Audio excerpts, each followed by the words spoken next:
Tu sais, quand on crée du contenu, qu'on développe une marque, les chiffres finissent par devenir une sorte de miroir. Un miroir qui reflète pas forcément la réalité de ce que tu es en train de faire, mais qu'on regarde quand même tous les jours, plusieurs fois par jour, même des fois.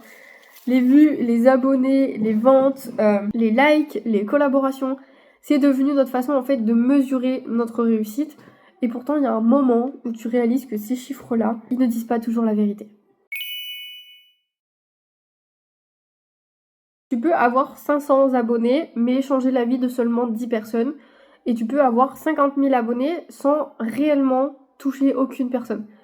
En fait, ce que les chiffres ne montrent pas, c'est les messages que tu reçois à 23h d'une femme qui me dit merci pour ton post, ça m'a fait du bien de lire ça aujourd'hui.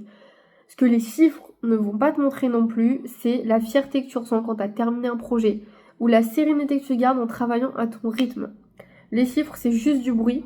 L'impact, en fait, il est dans le silence, mais c'est du vrai. On s'en rend pas compte, mais la comparaison, c'est la porte d'entrée de la frustration. Tu vois une autre créatrice grandir plus vite, un autre compte exploser du jour au lendemain. Et soudain, tu te demandes ce que toi, tu as fait de mal.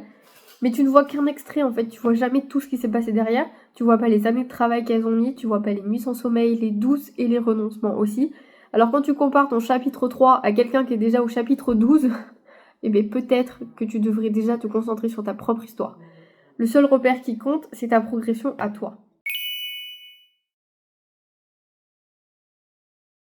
On parle souvent de réussite en chiffres, mais la vraie réussite, c'est quand tu peux te dire « je me sens aligné avec ce que je suis en train de créer ».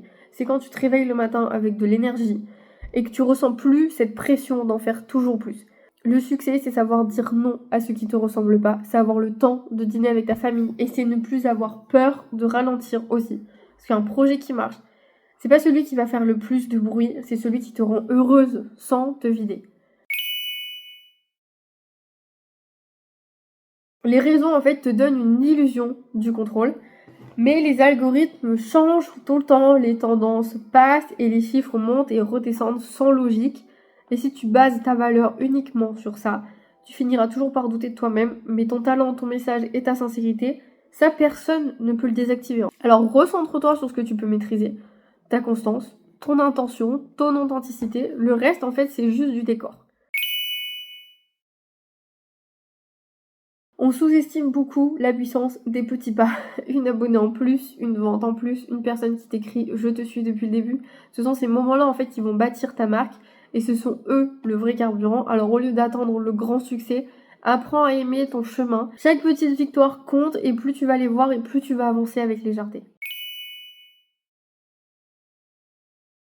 En fait, tu crées pas pour les chiffres, tu crées pour transmettre quelque chose.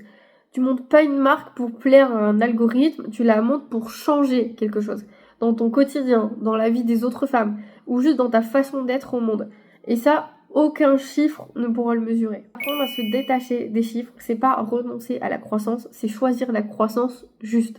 Celle qui t'épuise pas, celle qui te ressemble et celle qui te fait rester aligné avec toi-même. Parce qu'au fond, le succès, c'est pas un nombre, c'est pas un chiffre, c'est juste un sentiment. Si ces vidéos vous plaisent, je vous laisse vous abonner. N'oubliez pas de me laisser un petit like et un petit commentaire. Et moi, je vous dis à la semaine prochaine dans une nouvelle vidéo.